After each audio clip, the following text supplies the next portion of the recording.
அனைவருக்கும் வணக்கம். இது மனதார சிந்திப்போம். நான் இன்னைக்கு உங்களோட எதை பற்றி ஷேர் பண்ண வந்திருக்கேன் அப்படின்னு பார்த்தீங்கன்னா, பாசிட்டிவ் பேரண்டிங் ப்ராக்டிசஸ்னால குழந்தைங்களுக்கு எந்த அளவுக்கு பெனிஃபிட்டாக இருக்குது அப்படின்னு சொல்லிட்டு தான்.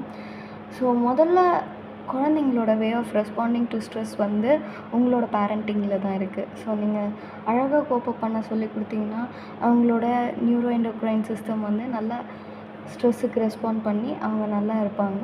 ஸ்ட்ரெஸ்ஸை ஈஸியாக உள்ளே எடுத்துக்க மாட்டாங்க.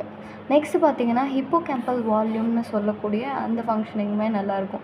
பேசிக்காகவே குழந்தைங்க வந்து ஸ்ட்ரெஸ் ஆகும்போது இந்த ஹிப்போகேம்பல் வால்யூம் இதுதான் வந்து நம்மளோட ஷார்ட் டேர்ம் மெமரிஸ் எல்லாம் வந்து லாங் டேர்மாக கன்சாலிடேட் பண்ணுறதுக்கு ஹெல்ப்ஃபுல்லாக இருக்கும். ஸோ அதை வந்து நம்ம டிஸ்டர்ப் பண்ணிட்டோன்னா ஸ்ட்ரெஸ்னால் நம்ம நிறைய விஷயம் மறந்துடுவோம். குழந்தைங்கள நீங்கள் நல்லா வளர்க்கும்போது அவங்களோட செல்ஃப் ரெகுலேஷன் நல்லாவே இருக்கும்.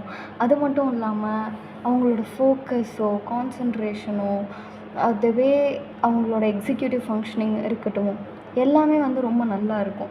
ஸோ இது மூலமாக நம்மளுக்கு என்ன பெனிஃபிட் அப்படின்னு கேட்டிங்கன்னா, குழந்தைங்க டக்கு டக்குன்னு கோவப்பட மாட்டாங்க. டிப்ரெஷன்லேயோ ஆன்சைட்டிலேயோ ஈஸியாக போய் விழுந்துட மாட்டாங்க.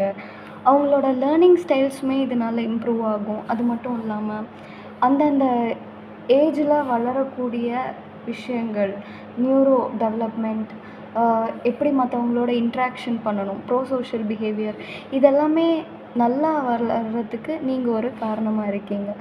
அப்பார்ட் ஃப்ரம் தட் அடல்ட்ஹுட்டில் நம்மளுக்கு வந்து புது நியூரான்ஸ் வளர்கிறதுக்கு காரணமாக இருக்கக்கூடிய அந்த நியூரோஜெனிசிஸ் அதுவுமே வந்து இந்த ஸ்டேஜில் தான் நல்லா வளரும். ஸோ குழந்தைய வந்து நம்ம அதிகமாக கண்ட்ரோல் பண்ண அது அவங்களுக்கு மட்டும் பாதிப்பு கிடையாது, உங்களுக்குமே பாதிப்பு தான். So healthy parenting is very important. Stay healthy.